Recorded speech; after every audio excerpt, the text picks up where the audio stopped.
What's up, everybody? Welcome on in. It's the Brass Ring Media Podcast for Tuesday, January 14th, 2025. What's up? I'm Zach Haydorn, your host. That is Tyler Sage. He's your other host of the show. Super pumped to be here. Tyler, what's going on, man? Yeah, hey, excited to be here. Week 2 of Netflix. Yeah, man. Week point 1 of transfer portal. That isn't a thing. So yeah, very good. That's maybe a thing, maybe not. Yeah, it's well, I guess one team got moved. So yeah, I mean it's a thing. It's a thing. I just am not sure how important of a thing it is. But man, yeah, we're gonna get into all that. We're gonna get into all the madness. It's gonna be a fun night here on the Brass Ring Media Podcast. We do this show twice a week, once here on Tuesday nights, and then again on Thursday afternoons. So you can check it out right here on the One True Sport YouTube channel. We moved all the live Brass Ring Media content, all the live video content to One True Sport. So if you haven't subscribed to the One True Sport YouTube channel yet, do it so you can check this show out on the regular. Hit subscribe and turn on your notifications. These shows are also available as audio podcasts on the Brass Ring Media feed. So if you just want to listen to it on the go or in the car, you can do that. Just search Brass Ring Media in your favorite podcast app, and it will come up. Lots more. We'll do some more plugs and take care of a little bit more business in a minute. But I want to start off. We're going to get into Raw. We're going to talk Raw. We're going to talk Royal Rumble. So I thought there were some key developments there. But first, I wanted just to check in. Have you been following this Corey Graves story today? You have? Okay. Yeah. This is not a work, right? I don't know what it would be if it was a work. Okay, good. Right, unless he is, didn't he get cleared like a year ago? He did, yeah. Yeah, so unless he's like gonna work in the ring, and he would probably do that on NXT, right?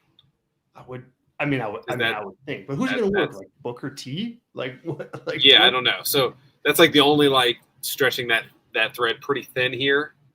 Because then like what is it? He's like the heel because he hates NXT because he got demoted to it as a broadcaster, and then therefore he's like, I quit calling stuff for because I hate you guys so much, and now I'm a heel. I mean, if he could do anything, he's probably the let's say besides Obafemi, if there's a bunch of call-ups, he might be the number one guy on the roster. Yeah, so that is possible. But yeah, him and Booker T, I guess, is something you might want to do. But I don't know.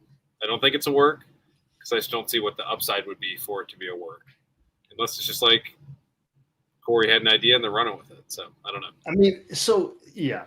So in case you missed what happened, let me inform. So this morning or last night, I guess, late last night, after Raw had already gone off the air, Corey Graves took to social media, Twitter, X, and said and wrote here, I quote, well, I'm not quoting, but this is what he wrote on Twitter. You can go see it. It's up still. He says here, imagine chasing your dream, then being told, parentheses, not deciding, that you are no longer physically able to pursue your dream. Then you dedicate your life to something dream adjacent, like being an announcer, and being pretty effing awesome at it. And then when it's time to enjoy the fruits of your labor, being told you're not famous enough for your own job. Just in case you've wondered where I've been. So he's clearly, talking about being demoted off of SmackDown and Raw into NXT, which is what you saw last week. We've got McAfee and Michael Cole on Raw, and then you got Wade Barrett and Joe Tessitore on SmackDown. So then the media, of course, runs with that. And he posts again, I'm going to have a lot to say on NXT tonight. That's that. Obviously, media runs with that. Then all of a sudden, Corey Graves kicked off of NXT. So here, I'm like you. I'm like, I don't know what the end game is on this being a work. Like, okay, big whoop. Like Corey Graves. Like, anybody who's been watching WWE since 2016 or 2017 knows of him as an announcer, not as a wrestler. Like he has no notoriety at this point as a pro wrestler. So it's not Corey Graves making his return to the ring. It's weird pro wrestler or weird announcer who's now trying to get into the ring. That's just, it sounds sad, but that's what it is. I mean, he spent way longer as a announcer for WWE than he did as a wrestler. And so what is the end game? I mean, if he's working us, it's like, okay, kind of big whoop. If he's not, and this is real, it's like, dude, Corey, what are you doing, man? Like, that is not a good way to handle your business in WWE, especially even if you are super, super frustrated. You do not have to, or you shouldn't air the dirty laundry in that way, as frustrated as you may be. So, man, I'm with you. Like, I'm watching this and I'm like, this is all the makings of a work. Because who would do this like in real life? This is how you would like go and handle your business in real life. Like, not so sure about that. But then it's like, if it's a work, like what are you going to get out of it? So this all has been very, very, very, very just kind of befuddling to me. And I've gotten a good laugh at it because I just don't know what the upside is. Yeah. I mean, just, Occam's razor of it. The simple explanation is the most likely explanation is that it probably is a work, whether that's good or not. I don't know. I guess the only other thing that could be going through, let's say it's not a work, I think they would have already fired him. Yeah. So if that was real, because if you're Tony Khan, I would scoop Corey Graves up in a second to bolster my announced team. And maybe that is like Corey knows, like, hey, I know I can work at AEW if I'm not here and I can be the voice of, Max. So, which I don't think is the case, but it's the only other thing that would make sense where he like has some pretty good acknowledgement that he's not going to be at the impact zone. He's going to be, the voice of Collision or something and get paid similar amounts of money, which I don't think is the case. What's Pac's contract status? Did he resign? Yes, he did. I don't know. A good question. But like that's the thing. Like, how many people on the earth know that they were a tag team back in the day? Yeah, I mean, not many, but many. That's pretty good star power. If you have him with Pac and Pac came back, and I assume he'd be Pac, not. Oh my God, what was his name even? Neville. Yeah, what was his full name in NXT? He had two names in NXT. It was Adrian Neville in NXT. Adrian Neville. Wow. The man that gravity forgot. Yes, wow. Holy moly, what a time. So we'll see. I don't know what's Corey Graves' real name because he'd have to be that in AEW. Does that work? Someone in the chat let me know if he's like good question. Brad Hamilton or something. That might not work as well, but So I think it's a work. Maybe it's a one-off with him and Booker T, where Booker T's not a commentator anymore. And maybe he'll work Pat McAfee. Yeah, I mean, does that do anything for you at WrestleMania? No.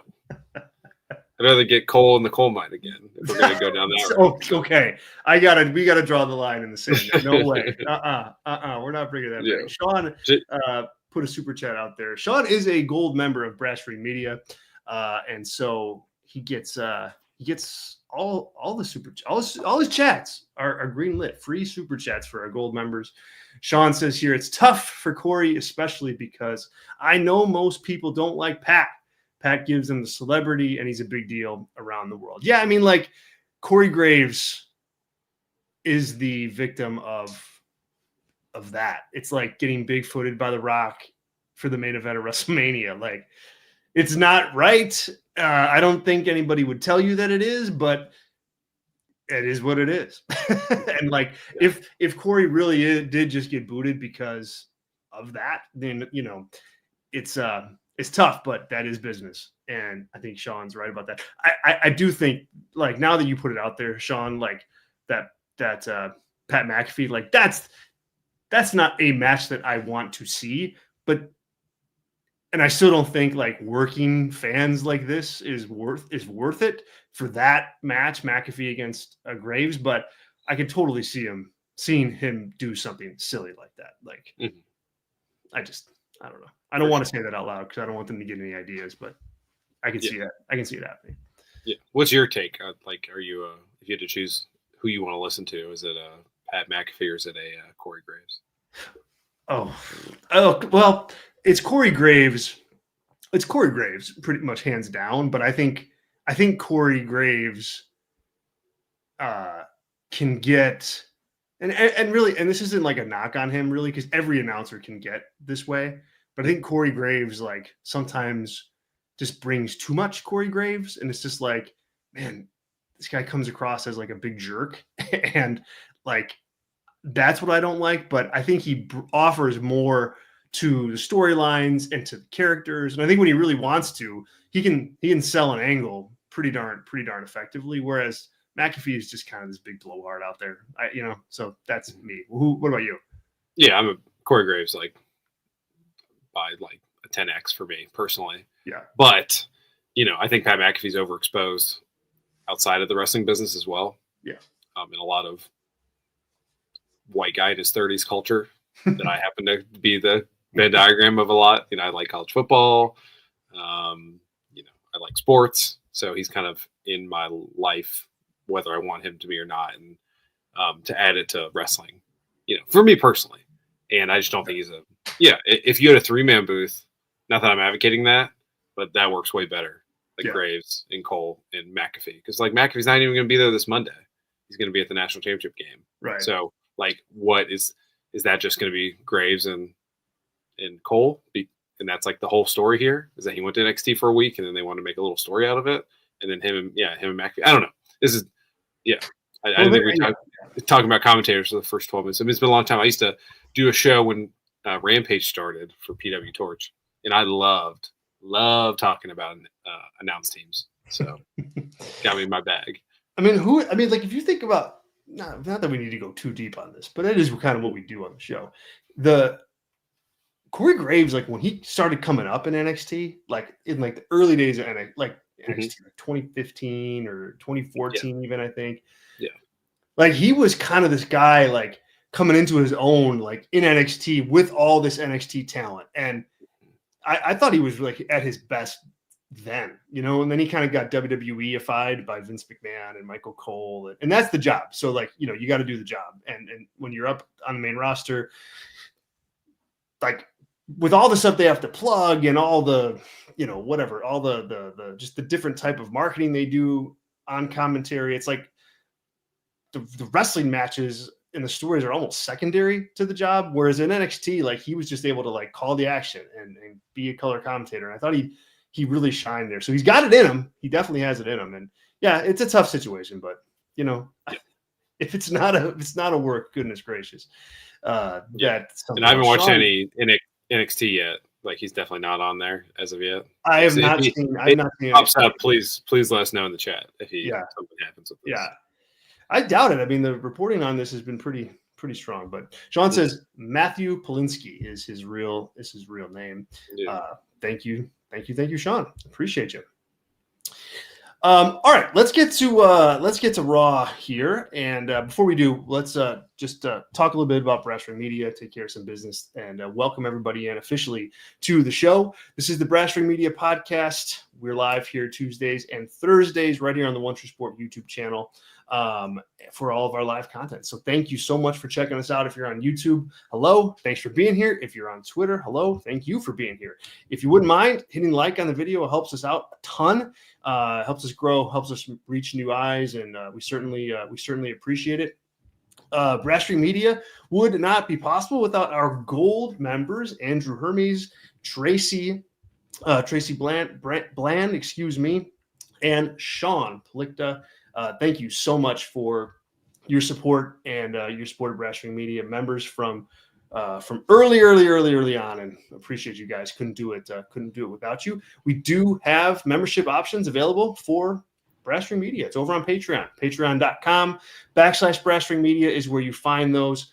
We got 2 tiers. We have our gold tier, which is free super chats throughout the night, and some other really fun perks that you can catch there on Patreon. We also have our kind of regular standard tier, and it's only $4 a month, and you get everything with that tier, minus the super chats and some of those cool integrations that I just mentioned. But all of our members get a member-only show once a week. They get our pay-per-view and PLE review shows, full access to our Discord community where all of our members hang out, full access to the Brasher Media newsletter, which lives on Substack, and so much more. So we hope you guys take a chance on us and give us a try. We really are proud of the content that we put out and that the team puts out. And it's all there for you on Patreon, patreon.com/brassringmedia. As for today, the live chat is rolling, and we got a good crowd today. Mike is in there, and Sean is in there, and Zach is in there, 6x6, E and Eddie, and Maria, and Brandon, and many others. So have a blast. The live chat is one of the best parts of the show on a week-to-week basis. We'll monitor that as best we can. If you want to make sure that you get a comment on the show, leave us a super chat. That helps us out. It's kind of a little tip jar thing, and we'll make sure to read your comment, read your question, talk about your topic, whatever it is. Drop it in there. We'll get to all of those as the night goes on. Cool. All right, let's pivot to Monday Night Raw. And Tyler, I just want to ask you straight up, what did you think of the debut of Penta? Yeah, I mean, I thought it was a very good WWE debut for a character, a lot of push behind the character. Yeah, I mean, the crowd knew who he was. I wasn't too worried about that, but, Zero Fear, obviously in Spanish, that came through pretty strong. Oh, did Penta do that? I didn't know. Yeah. But, you got to have confidence in yourself to go out there to a new company when you have 3 times the audience, and you got to hope that they're going to do that with you. And I think the Gable spot where he blocked him from doing it the first time was like a safety measure to make sure if that didn't pop, that he'd be good. But which is smart booking. The match itself probably would have been one of Penta's worst matches in AEW. So, the early returns. What's that town in Vermont that has like 5 people, and it's like Dick's Patch or something. It's got a very goofy name, but they vote at like noon and it releases, and that's like supposed to give you like a tell on what this is.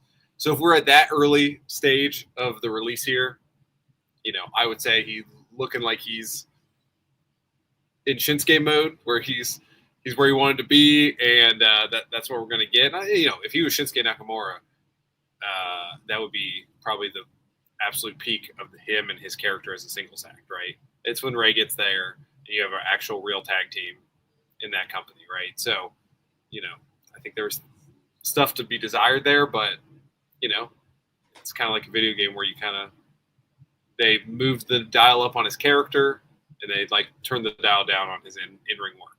So it's more and more establishing the difference between the two companies of the spectacle versus the in-ring bell-to-bell stuff is my overall take.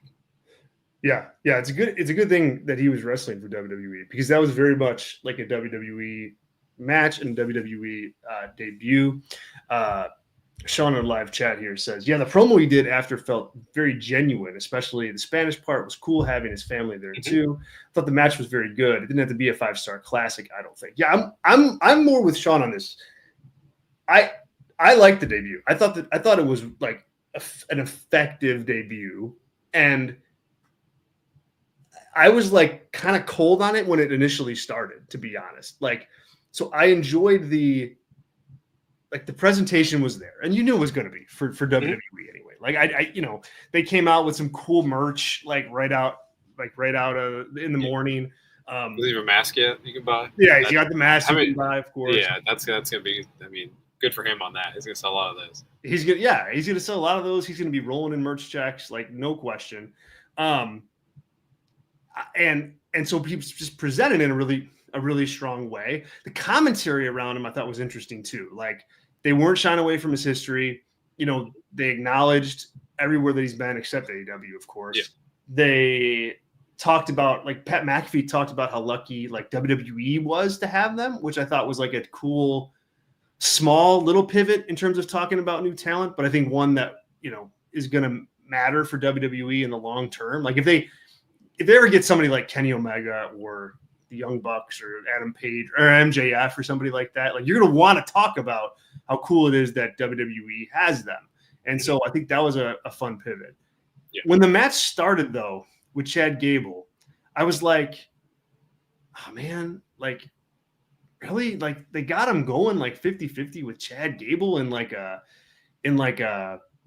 back and forth match that he's losing a lot of. Like, they're like Gable's working the knee. Like, what's happening here? Like, but by the end of it though, I think they were able to, with that match, like, make people care about Penta. Like, I think that he was more over walking out of the building than he was walking in. And the match wasn't like your traditional Penta match, like, not by any means, but like, he did one dive and they built up to that dive. He did the one Mexican, the Mexican destroyer that Gable sold just like a total boss. And, so those two like big moves, I thought like psychologically were sound because the match was like focused on them, and you got to like go on this ride with Penta if you were in the audience. Like, is he going to be able to do that stuff? We know he can, but is the knee going to hold up? Like, I just thought collectively it was a match that made you care more and kind of invest in him. And again, it's risky because if you have that match and then you don't get that reaction, then you have one of the dullest debuts that you could write up. Yep. But I think they did get there. I think they did. In my mind, they got there. And look, I don't think at this point he's not going to be Rey Mysterio. I don't think he's going to be, world title contender or anything like that. But if he could just be an effective mid-card guy who sells a lot of merch and sells a lot of masks and that people like to watch, I think if he can tap into that for a good 5-year run here, like that'll be pretty stellar stuff for him. Yeah. Like ideally, as we saw with the main event on this show, right? Like the goal here with 3-hour Raws or 2.5-hour Raws, right? Is to have some of this mid-card stuff main event these shows, because you got your PLEs, you got your Saturday night's main events that you need to like save bigger stuff for. So like, let's say he's on Raw for 5 years of his contract. He's healthy the entire time. Knock on wood for him. So what's that? That's 258 Raws, if my math is right. Yes. Like, how many do you need Penta to like main event in a singles match?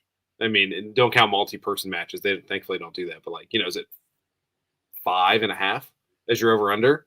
Like, probably. Like, that would be pretty strong for him, I think, honestly, to main event, like, and have stories that people care about at that level. So he's just that level of character as a singles act, right? Now, if he's with Ray, that's a different story. I think that you want them to main event more random shows in January and September and all that stuff, and have, him and Ray versus the New Day, him and Ray versus the Usos, right? And whoever, build that all up. Ray Phoenix, that is. Yeah. Obviously. But yeah, I mean, even though that'd be fun. But yeah, so, and I think you're right on the match itself. Like, yeah, started off slow, getting the feel for it. It went pretty long, which I think it needed to get to establish him and get him over with the crowd that didn't know him maybe as well as some of the other people in the crowd. And I liked it a lot at the end. It was just, at the beginning, I was like, I don't know about this. Obviously, a couple missed spots here and there, but that's everybody, right? So, but he was there, and, it was not totally a criticism of like, that's like what happened last night is exactly what I expected WWE to do, which is like amplify him, his character, and de-emphasize him working in the ring and killing himself to get over in that capacity, right? Which is, I don't know how old Penta is, probably in his mid to late 30s. Yeah, that's a good guy. I don't know off the top of my head, but yeah. But like, that's what I would want to do if I've been, literally for 20 years breaking my back to get over. So yeah, it makes sense. Well, yeah, and I just think, just because he didn't go, all out like an AW style match with the spots and stuff like that. I mean, I think that like if you're Penta and you still have that in you physically, like there's a time and a place. Like, yeah, we got in the chat here. He's 39. So there's a time and a place to like to go there with it, but I think that the business of this is when do you not have to? And what other levers can you pull so that you don't have to? Like Chris Jericho is the king of that. Like in early AEW, where the best wrestle, he was not having the same kind of Chris Jericho matches that he was having in, 2005 or 2006 or 2007. Like he just wasn't. And how could he? He's 20 years older. But he was still effective in his own way. And that's the key. Can you still have entertaining, effective, fun matches without having to kill yourself? I mean, that's always been, the art of this on the business side is how do you do it with the least amount of punishment to your body for the longest amount of time? And so, yeah, like I'll be disappointed. I don't know. Like Shinsuke's been able to take and had this like 10-year run or thereabouts now and has really dialed it back. But really, and he's gotten a couple main events. He's gotten a couple mid-card titles. So he's had like, a run that a lot of people would take, but I do think that if you're Penta, you're like, okay, I want that, but I also want like a little bit better than that. Like I want to turn it on a little bit at certain times, like just like he did for that Sami Zayn match, like in Dallas, that NXT match. Like, okay, he turned it on for that one, right? And we've never seen that again from him, like in WWE. So it's like, can you figure out a way to turn it on when it matters? I don't know. We'll have to see whether he wants to or whether they want him to. But if you want to put some money on Penta winning a Royal Rumble, I will certainly be your bookie. Oh, yeah, there you go. Yeah, he won the Royal Rumble against Roman Reigns. So what world was that, remember that, right? Holy cow. 2018 World, I think, right? 2019 World. Yeah, 2018, yeah. Yeah, I mean, he didn't main event WrestleMania, but yeah, he won the Royal Rumble. I mean, not many people have done that. Yeah, that's he's not. Penta's not winning the Royal Rumble. Okay. Let's see if you had a scorching hot take. You're like, Penta. All these people announcing for the Rumble. It's going to be Penta. Penta and Gunther in the main event on Sunday. It's not, but to your point though, like if you could get by the end of this year 5 to 10 Raw main events out of Penta, like that'd be like very, very good, I think. Oh yeah, I was talking career, like 5 years, not this year. Oh yeah, so add up to it, but with Ray, it's a different story. But yeah, that'd be incredible.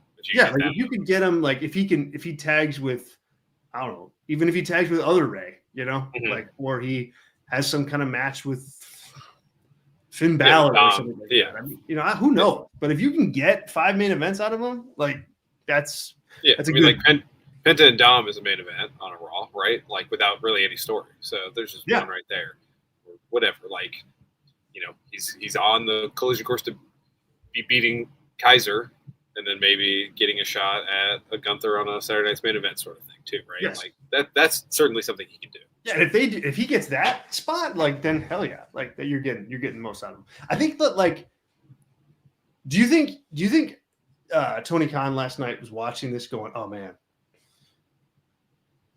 left money on the table with him, or like good riddance, see ya, wouldn't want to be ya. Like where do you think he's at on that based on, and there's a specific reason why I'm asking, so keep that in mind.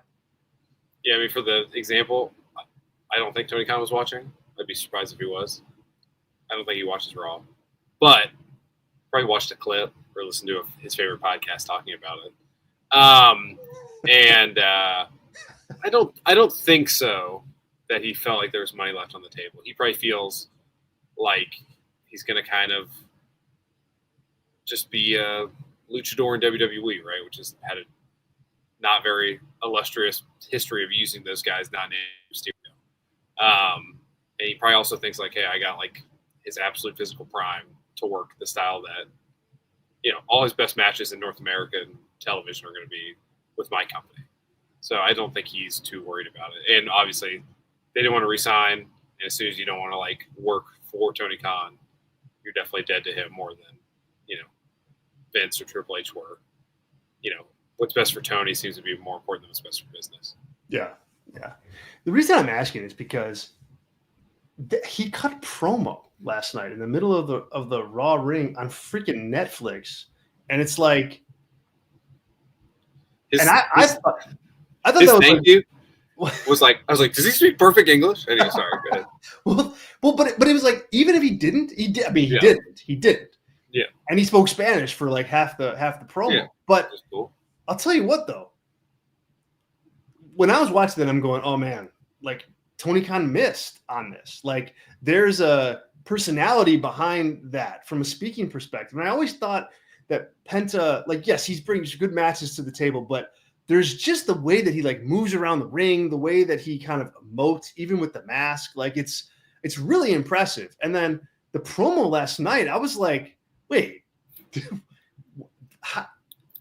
that's the miss. Like, Tony Khan's not gonna look at Penta and go, oh man, WWE got better matches out of him than I did. Like, oh man, I'm angry about that. But when you see him cut that promo, to me, it's like, man, there's money in that. There's money in that personality. And that's a moment last night where I was like, man, yeah, like Tony, like, man, how do you not have this guy talk? He's a good talker. Like, yeah, he was in Spanish, but Max is global now and Netflix is global now. I mean, like, so, what the heck? Like, but like, it's like when Shinsuke started doing those like pre-tape vignette things. It's like you're allowing that performer to be him and not hiding the personality. And I was surprised that they gave him that opportunity with the mic. But I thought he hit home run. I thought that was like one of the best parts of the debut was that promo. Yeah. And also like 50 million people in the United States alone, and not just Netflix or Max, which are global, like you said, speak Spanish. So there's still an audience, right? An audience that is exponentially, unfathomably larger than what's watching wrestling speak Spanish in this country too. Correct. So Correct. It's kind of a, old-timey feeling that you got to speak English to break through. Correct. Yes. Zach is in our super chats here, and he says, left money on the table. What money on the table? Penta isn't going to be WWE champion. No, he's not going to be WWE champion. But I mean, because think about it, Zach. Like, he's fighting for real estate with Roman Reigns and Cody Rhodes and Gunther and Seth Rollins. Like, yeah, he's not competing with that. But in AEW, he could have been. I mean, there was always untapped potential there for him. He's been world champion in other promotions. So that's kind of what I mean. It's like, not just because he's not going to be WWE champion doesn't mean, he's not going to, that he wouldn't be a good champion for your company. Adam Page is probably not going to be a WWE champion either if he came over tomorrow, but that doesn't mean he's not a good champion in AEW. Tyler, I'll get your comment on that in a minute. Sean replied in the chat to that comment saying, WWE champion, I don't think so, but world champion maybe. Gunther won't be world champion in a year and a half, I don't think. Good comment, Sean. More on Gunther in a little bit. But Tyler, your thoughts on this debate? Yeah, I mean, money left on the table. Do we get Lucha Bros versus, Big Bill and Brian Keith? That's definitely a big match I was waiting to see. Huge match, man. Oh, man. Them to kind of run in and get beat up by Mox and the Death Riders, right? He's kind of, it had ran its course, right? Of all the, for Tony Khan, right? Obviously, if I'm running a company, I want Penta and I want Ray Phoenix on my roster. But it feels like a natural progression, right? Like, it felt like a lot of the people that left WWE in 2021, 2020, it was like, yeah, I mean, there's really not much for them, so I'm glad there's another company for them to go and do something. Right. So it felt like Tony was done with them, so it is what it is. And I think like Tony Khan has to not to make this, and this is definitely, I'm not trying to start like an AEW WWE discussion here necessarily, but WWE took Penta, a guy that they looked at and went, okay, I think we could do something with this guy. We can like emphasize all his strengths and make him a bigger star than he is currently. And I think they started on that path. I think if you're Tony Khan, like, I'd be looking at the WWE roster and trying to figure out like who I could bring over to do the same thing. Like, I don't have a good name on. Yeah. Well, you know what? Here's a good one. Like Montez Ford, for example. Mhm. Like Montez Ford is somebody that if you watch him in the Street Profits, you're like, yeah, this guy's got something. He's not getting a big push. He doesn't have the real estate on WWE programming to like get a bigger push or get more over. But I like him, and I think I could do more with him. He's a little bit recognizable, but he's not defined in a certain way. And he's not coming here in the twilight years of his career, like Lashley and like Adam Copeland, like Jericho. You know, he should be looking at those guys. I really think he should be looking at those guys and go, how can I make him a bigger star in my environment and see what he can do in that world. I don't know if he's having those conversations, but I think he has a different environment to create stars in a different way. And he should be looking at underutilized WWE guys to bring over to do the same thing. Yeah. I mean, obviously the biggest win there is Swerve Strickland, right? Swerve Strickland, yeah, huge win. Yep. As a world champion and a top guy. So, yeah, I mean. Even John Moxley at a certain time was a big star. I mean, certainly, you would think if Moxley had stayed in like Triple H, I don't know if he doesn't like Triple H, but I think he'd be. What would Dean Ambrose be doing? Like he'd be tied to a lot of this with Seth and Roman just because they're Shield guys. Yeah, I think he'd be a strong third of that group, the way he'd be booked, if I had to guess. But and strong third by being last place in that group. But. Yeah, I mean, there's lots. It's more, because it's coming with just the way the structure, the way the company operates. Ricky Starks is the next guy. Ray Phoenix, those guys are going to be on WWE and get a big push because they're coming over.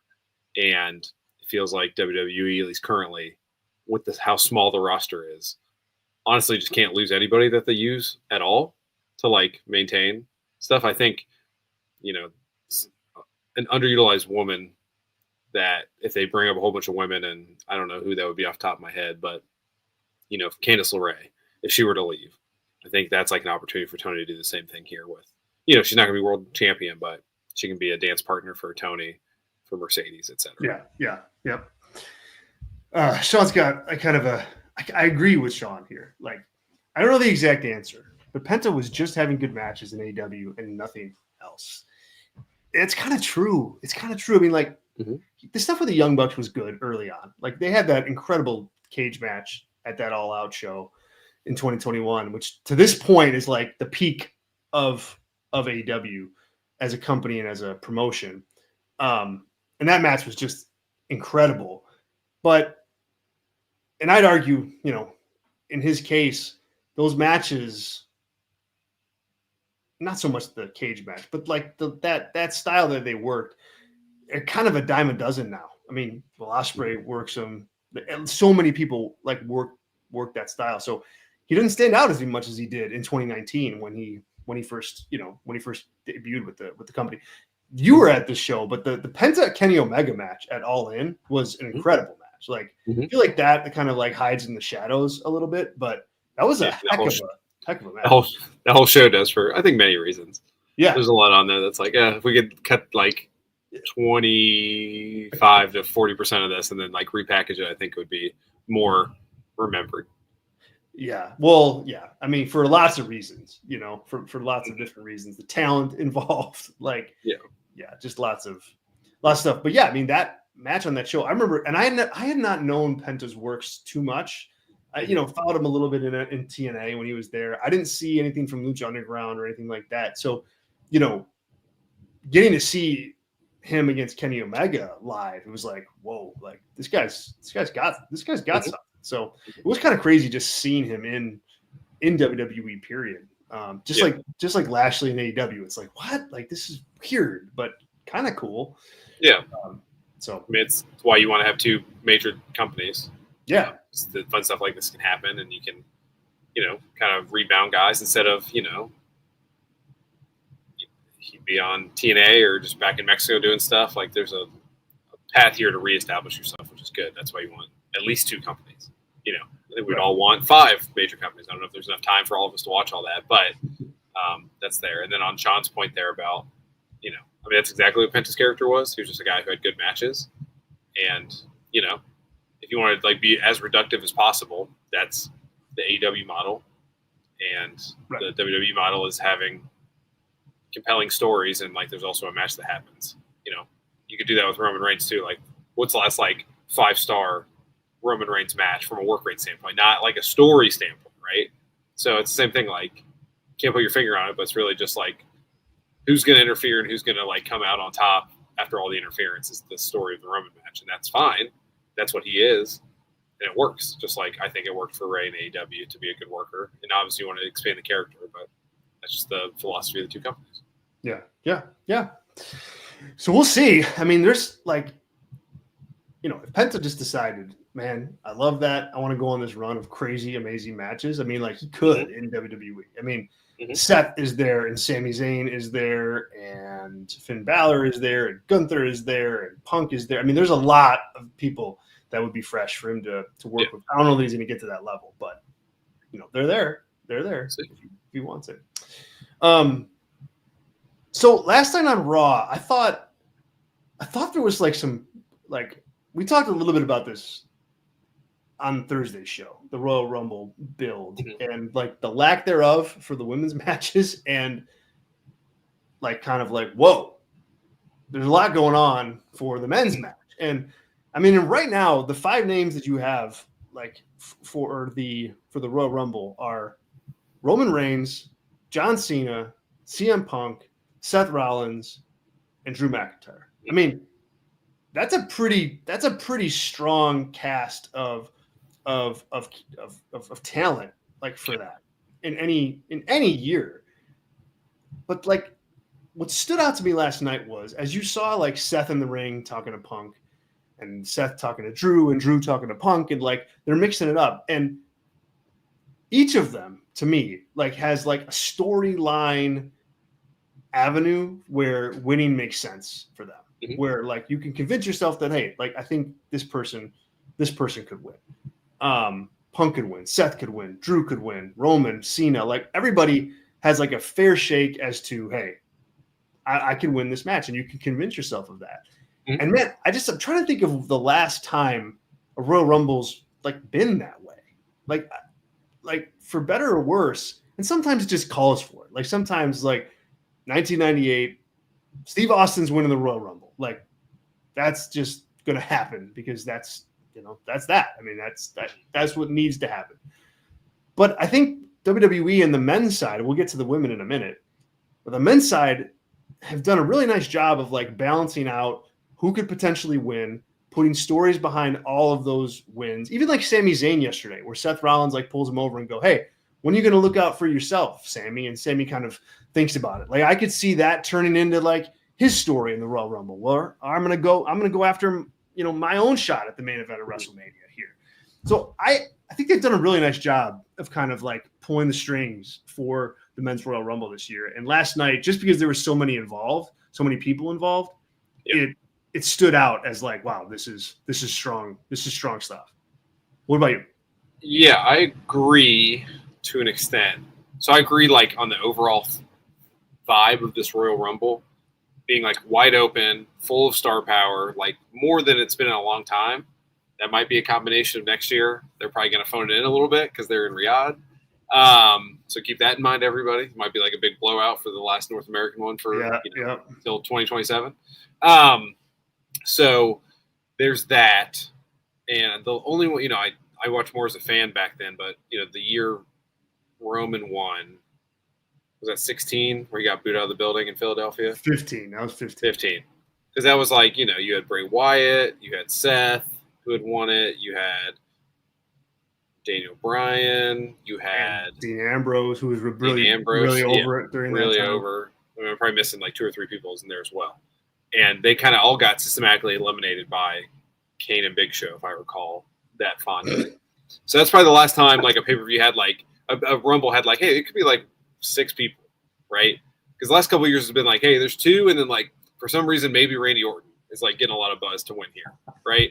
Which is fine. Yeah. But that's kind of how it usually is. So if it varies, that's what keeps the event exciting and fun. If Xavier Woods randomly wins a Royal Rumble, it devalues the Rumble what it is, right?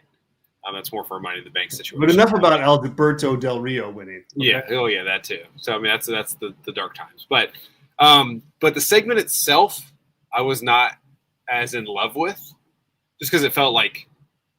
I mean, I do improv. Well, surprise, a guy who has a wrestling podcast does improv, right? I think that all of us do it. But it felt like a bad improv skit going on between the three of them. Like it was a little loose. And that's like not always a bad thing. It's better than being fully scripted.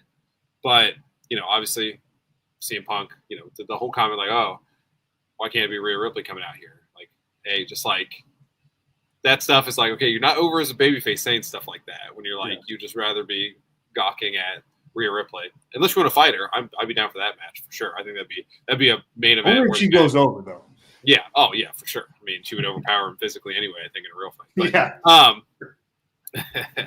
But, so that was like a little disjoined, but I do like all the guys involving each other. And I like that Drew's characters remained pretty similar of like, hey, I'm the good guy. I'm the only one stopping Roman. Like, why are all you cheering for Roman? Like, I love a character like that in wrestling. That's like speaking. He's actually right. Like, Roman's done nothing to get us to cheer for him.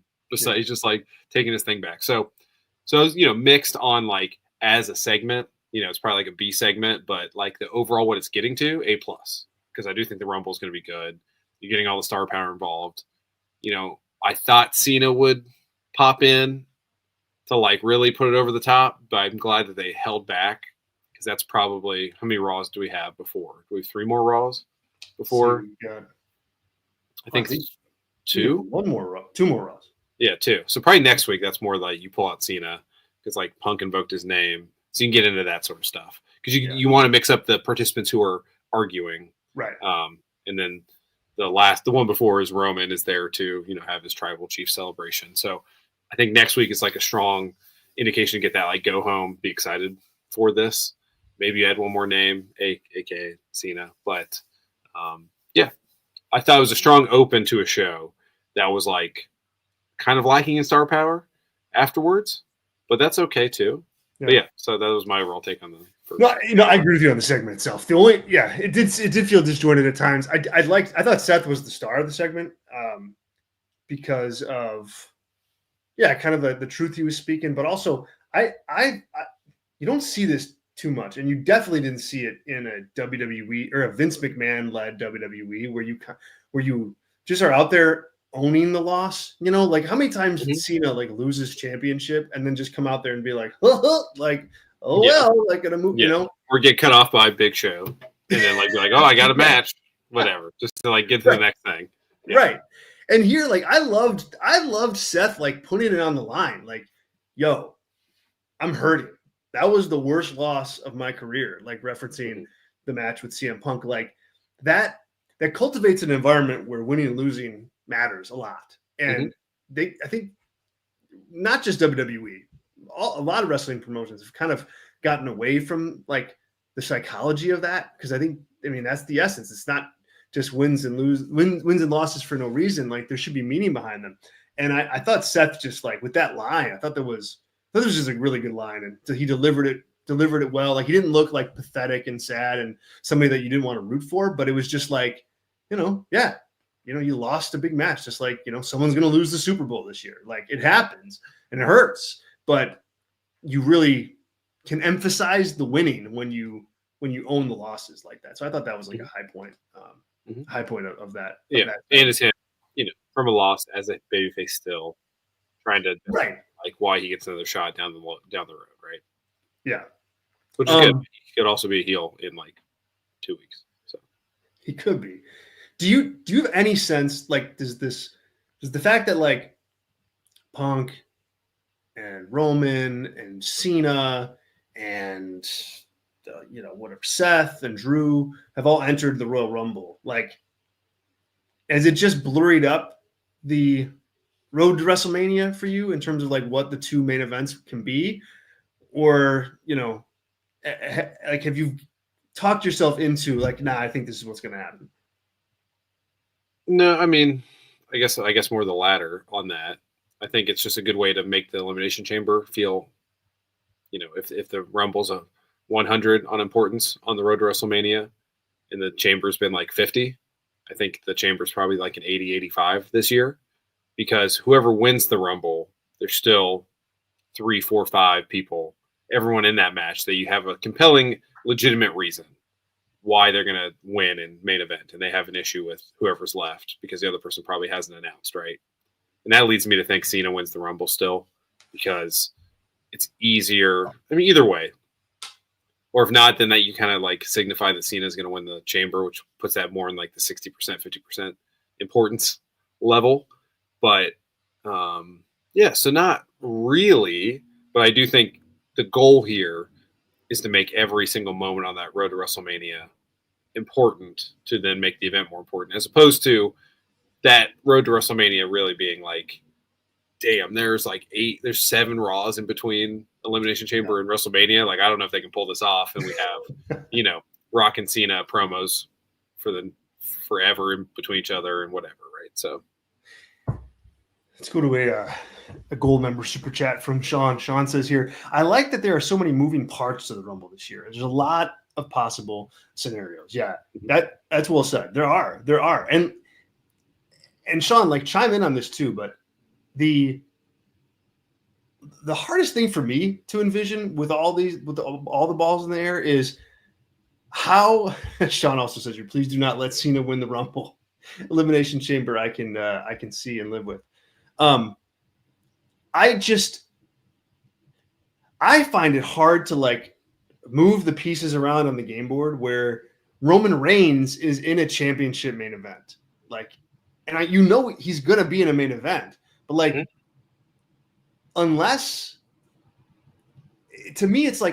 he wins the Royal Rumble and like Punk beats Gunther between now and then, and like you do Punk and Roman for the title at WrestleMania, which I guess is a possibility, but that means Gunther's losing the title. Like, I don't know that I see him in a title match unless someone else beats Gunther for the belt. Like, I have a really hard time like putting the pieces together and getting him into a title match without that happening. We're talking about Cena? No, Roman. Oh, like Roman. Cena, I think could get there. Like, if Cena wins the Royal Rumble, he could fight Cody. That works. He could fight Gunther. That works. But for Roman, though, because Roman's not going to wrestle Cody again in all likelihood for the title, that takes like one possible opponent like completely off the table. And Roman and Gunther, I don't know that that's a WrestleMania match. So what do you do then with him?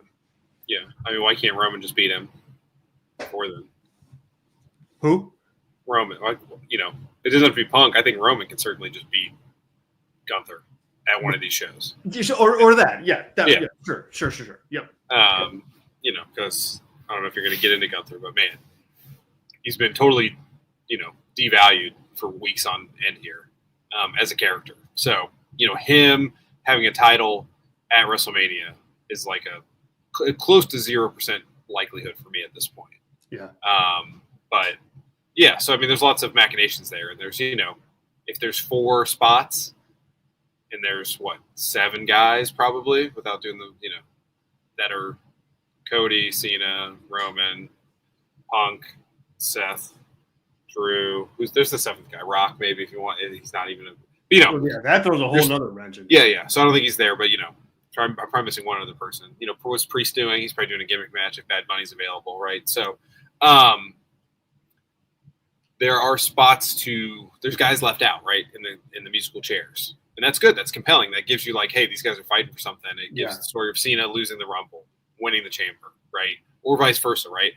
Cena wins the Rumble, so now Punk's chasing because he's like guaranteed he's going to get the spot. He's moved past these guys, but Seth Andrew did screw him over. And now they're in the Elimination Chamber with him. Now he's got to beat all these guys. He beat Seth the 2nd time, beat Drew a 3rd time, right? And he's like, his righteous indignation comes through in that way too, right? That's just like one of the many paths they can take, which is why this is going to be a compelling, good WrestleMania season. And maybe not the strongest WrestleMania in match quality either, Well, it's kind of like, I almost think that like, if you're Gunther, you're kind of like hoping The Rock comes back in a weird way. Because I think like you could, like if The Rock comes back and wants to work Roman doesn't have to have the title for that to happen, which means Gunther can stay champion. But I don't think, I like you, like as you go on here and as it looks more and more like Rock's not going to be involved. Like if you're Gunther, you're like, oh boy, like I don't know that I'm going to be holding on to this title, come WrestleMania season, because like you said, there's only so many spots, and I don't. Well, here, let me just get Sean's comment here. Mm-hmm. It's a good one. Sean says here, I feel like Punk will win. And yeah, Roman will not win another Rumble. Don't you think, Sean, they want to do it right one of these times, with Roman at the Royal Rumble? Does he have 2 or 3? I think he only has 1. 1? Oh, yeah. He's certainly going to win another Rumble then at some point. Yeah, I think he only has the 1. And, why not? I don't know. That's what if it is really just like Roman comes in at 30 and wins and, throws out Cena and Punk and whatever. Is that impossible? No, it's bad booking to get him if you want him to be a babyface still. But what if he does that and challenges Cody? That is still totally on the table, in my opinion, too. So yeah, it's just that's just one of the not most likely scenario, but certainly a possibility. Definitely a possibility. You gotta Roman didn't all of a sudden become a guy that fades into the background when you're talking about WrestleMania main events. He's still going to get all the top attention, and arguably rightfully so with Cody and Cena right behind him. If he has another main event, does he have more than Hogan, or does he already have more than Hogan for WrestleMania main events? There's a good trivia question. I think because Hogan's got 9, or does he have 8? I think Hogan has 8. Okay. 1, 2, 3, 4, 5. No, not 4. 1, 2, 3, 5, 6, 7. Yeah.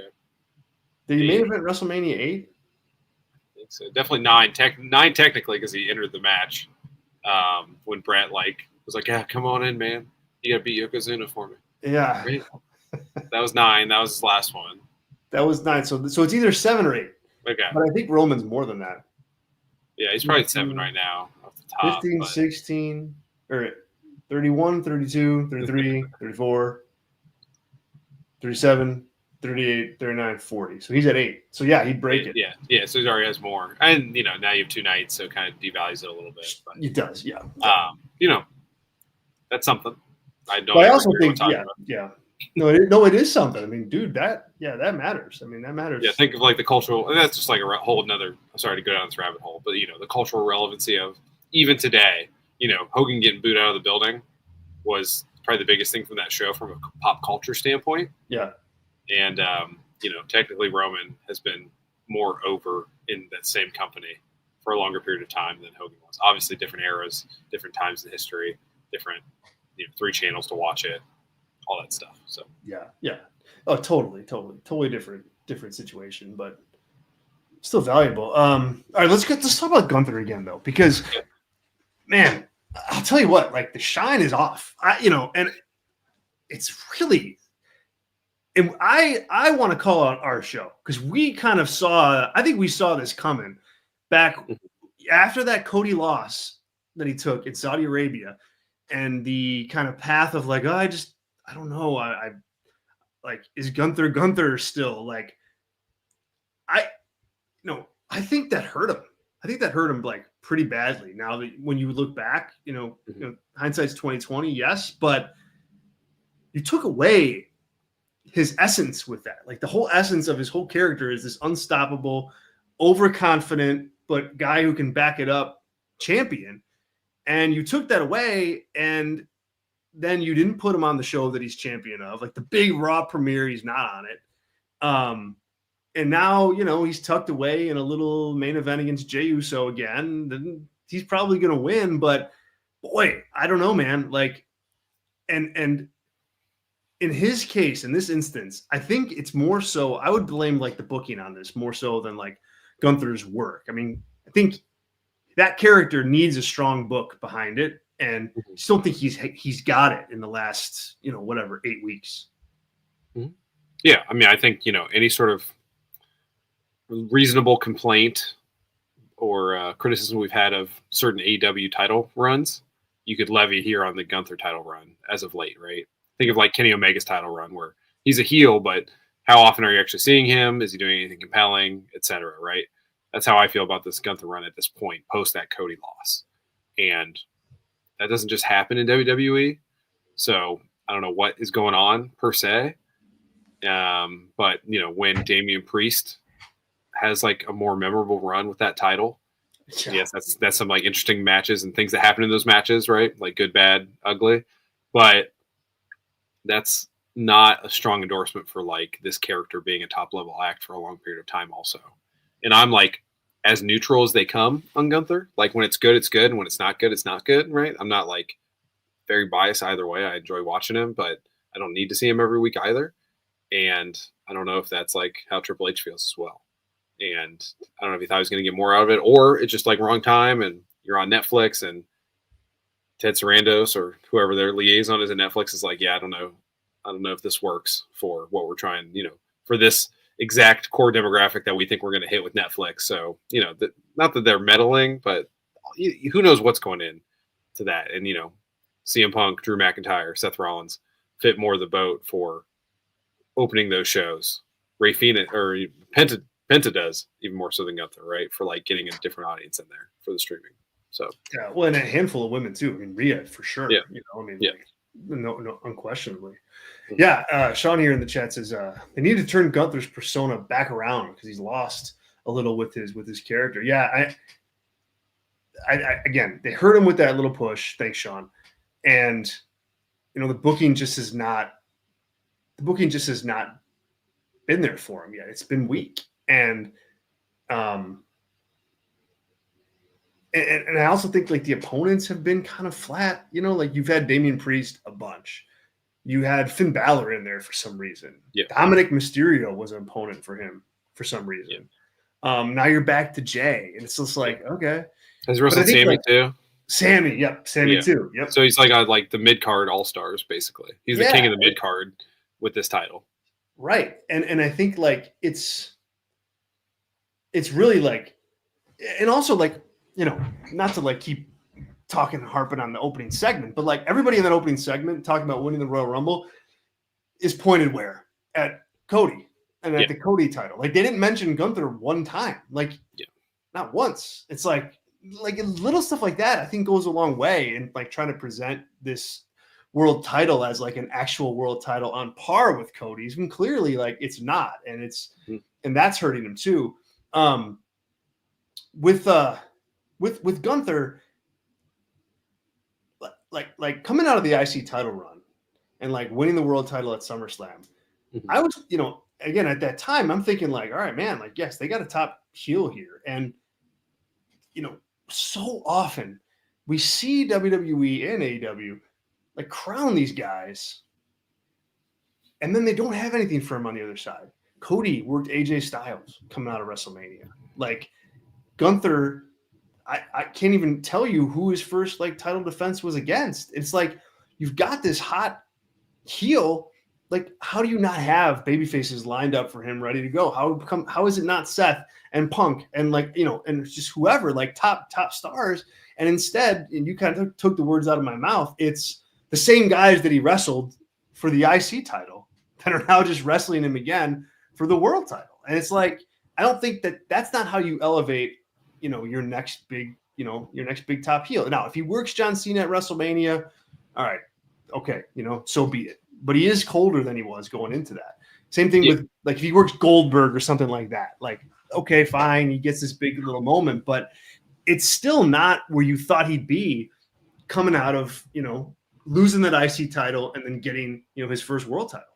Yeah, I mean, I think you've laid it out and what Triple H thinks about it, which is the most important thing from a booking perspective. Obviously, everyone you mentioned there, except for Goldberg, I think you would, as a fan, you'd be like, oh, they're going to beat Gunther, right? Roman, CM Punk, Seth, Drew, Cena, everybody. Like everybody, you'd be like, that's why he's not wrestling them, because it doesn't really make sense that he would beat them, right? That's not like a good place for your champion to be in. No, it's not. And it's just such a far cry from where he was. But I think it like tells you like that, like you're starting to see like, the hierarchy of how Triple H, does things and how he views people. Like Ludwig Kaiser yesterday on the show, like losing to Sheamus. It's like, okay, Ludwig Kaiser, yeah, he's shown flickers of potential here and there. I think there is something there. There's some upside, but it's not time for him to crack that ceiling, and so he's not going to. That'd be what you said earlier. That'd be a Tony Khan. I'd be on Ludwig Kaiser if he got dropped. You can do a lot with him that WWE's not doing. Yep. But there's so many guys on both sides. That's another good one though. It's like, all right, I see something in this guy. Fans see something in him, and now you can't bring him over and do with him like what you did with like Tony Nese. Like he has to get the swerve treatment, to like come over. Yeah. But or the Penta treatment, right? Or the Penta. It's not gonna be world champion. But. Yeah. Anthony, I do see your note. I am going to get to that because it's a good question, but it's on my notes to kind of wrap the show with. So stand by on that. Sean, I knew this was coming. Sean. Sean says here, Kaiser needs to stop losing. Why is Sheamus fighting Braun Breaker again? How many times? Yeah. Let me do a not even fantasy booking, just like if this happened, who do you think would win, right? Let's say Sheamus beat Braun Breaker at the Royal Rumble to get his Grand Slam title, right? That's a match you can do on the Rumble. Yeah. And then let's say like at Elimination Chamber or even on a Raw, you have Braun Breaker and Gunther. Who do you think if that just match happened, like is that a Gunther win or is Breaker on that tier above Gunther at this point? Because I think Breaker, if you make that match out of nowhere and he loses that title, I think like that's like them telling you that Braun Breaker is going to win. So walk me through that again. Yeah, so let's say Braun Breaker loses to Sheamus, so Sheamus gets the IC title, and then right after that, they book Braun Breaker versus Gunther for the world title. Who would you think was going to win as a fan if they did that? Breaker and Gunther? Yeah. Breaker. Yeah, so like he's already above Gunther. Unlike the protected, like, oh, well, this is a real guy, so he's going to lose, right? So just add that to the list of 5 guys we already said. So just to hammer the point home. Yep. No, for sure. Absolutely. Like, and I think like, you kind of saw it initially, like Cody beating him clean, in that match. I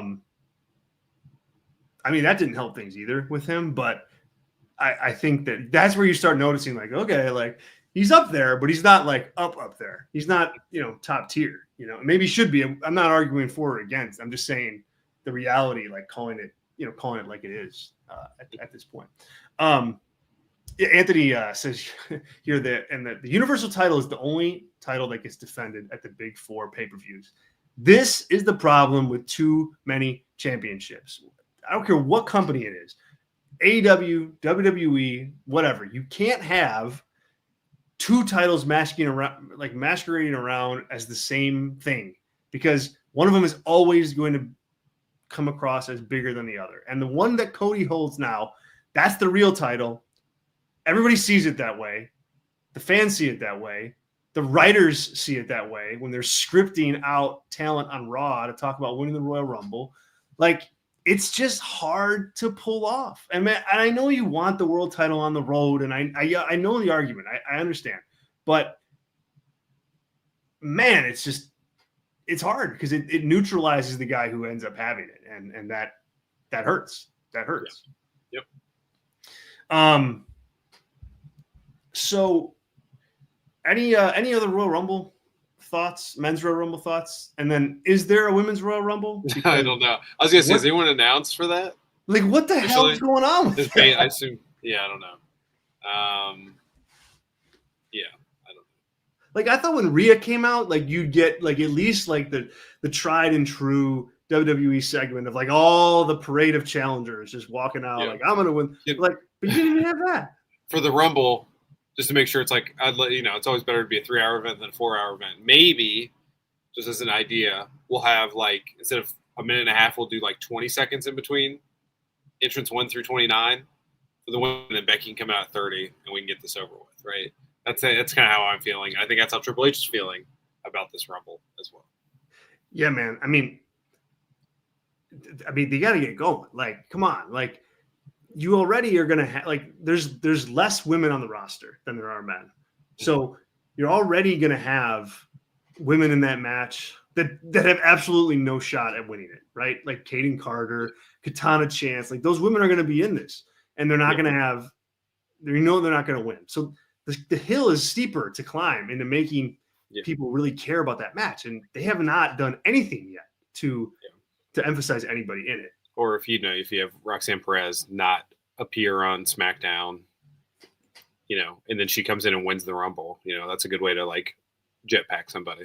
Yeah, and right. You could do that, but I still would argue, and maybe you push back, but I still argue that if Bianca Belair and Bayley and all the top women now are talking about how they're going to win and how important it is, and then you have this new NXT star come in and win, like that makes the win even bigger because you've put like good, strong context around it. Mm-hmm.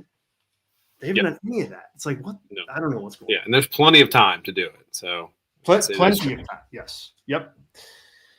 Sean does say here that Nia declared, but that's it so far. So and for his previous question, I don't know. That's tough. Yeah, Lyra or Dakota? Who did you have winning that?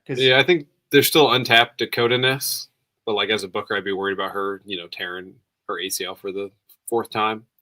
But she's like way better of a character than Lyra is, and Lyra's a better worker. So it's, just pick what you want to do there. I'd probably go with Dakota, but I don't think it matters in the long run. Yeah. I would have gone with Dakota too. They didn't. Lyra Valkyria is the first ever women's Intercontinental champion. That's who I would have gone with. But I think, and the reason is because she's got a better connection with the audience, with the fans. Like she just has a better connection there. But Roxanne Perez, Lyra Valkyria, like I think there is more upside there. They haven't come close to tapping into it, but I don't know. I have a really hard time articulating this. It's just a gut feel for me. It's like I can see why they look at her and go, okay, let's give her a push. But it certainly hasn't done anything for her yet. So I think they're trying to like put that belt on her and have that belt try to make her into something bigger. We'll see. Yeah. See if it works. Anthony, this is the question that I've been holding on to. Anthony asks here in the chat, it's a good question about Obafemi. Do you guys think Obafemi might be the first NXT champion in the history of the brand to hold the title as long as what you saw with Roman and the Universal title? What do you think, Tyler? I would say no, just because, I'd say the Roman thing is like a one of one in modern wrestling. It's hard to duplicate that. But the counterpoint would be like, who's going to beat him for it? Well, that's Shawn Michaels' job to figure that out. I just don't think that would be like Athena in Ring of Honor, right? Like I think Tony Khan is, robbing himself of a star on something that people actually watch. In comparison, right? Like people watch NXT, obviously, and I know they get more ratings than Dynamite, but same sort of thing, right? Like if he's there and can do that, then why is he not wrestling Sheamus to open or close a Raw? Then I don't know how old he is, but like if he's ready, then do it and make a big star out of him. And you kind of, you can see also last night if you do the math I've done on the show before we moved over here, but everybody's about 38 to 42. That's like in the top of the guys. Like you got to kind of start getting ready for that next generation, and that's not always easy. So if he's one of those guys you think can do it, then it's not always. It's really not. It's not easy. It's not. And I agree. No, I don't think that's possible. I don't think that's in the cards at all because, you don't. I just don't think you want to have your talent in NXT, especially top talent, like be on NXT. Like if he's a big enough star to hold the title for 4 years, like he needs to be up on the main roster. Like I think that's just too long for a developmental brand to have anybody really in it. Like Adam Cole got stale in NXT. Johnny Gargano got stale in NXT. It just happens. It's like you want to see them do other things. It's NXT is still the developmental brand, and the big game is Raw and SmackDown. So So no, and it's not because he's not talented. It's just because you want to make money with him on the main roster. That's the goal. Yeah, and honestly, like Braun Breaker was there too long. Yeah, right? he was there too. You still have to find your footing, and like, would Carmelo Hayes be in a better spot if he had come up like 3 months ago as opposed to what? It's been almost a year now. Like, probably not. You just got to find your footing on the roster and see what works. So right, yeah. At some point, it's like you've done all there is to do in NXT. Time to go up, and whether you sink or swim up there, or whatever, it's not the same place. So just because you were a big star in NXT doesn't mean you are one in the main roster. There's a lot of guys who, and that's like, this is all positive for Femi, right? Yes, I think he's going to be a top guy. The way he's 23, as Anthony says in the chat here. It's crazy. So if you can be a guy for 15 years for WWE, like, that's what they want, and that's exactly what I would want if I'm a talent too. So yep, exactly. All right, you guys, we'll wrap it up there. Thanks so much. Awesome contributions from everybody. Thank you so much to everybody in the live chat. We try to get to as many of you as we could. Thank you. Thanks to our super chatters, Zach and Sean. Really appreciate both of you guys for contributing to the show, and to Brass Ring Media, and we appreciate your support. Thank you for tuning in on YouTube. Thank you for tuning in on Twitter. Once again, head over to Brass Ring Media on Patreon and consider subscribing. It's $4 a month for our regular membership tier. There is an elevated membership tier, our gold membership tier, which opens up free super chats during our live shows.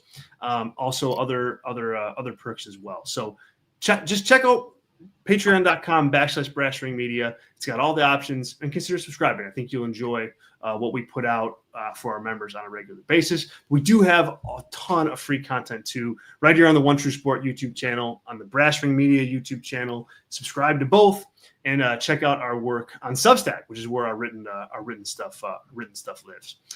Just search Brass Ring Media in Substack, and you'll find that there. So thanks everybody. Tyler, final words.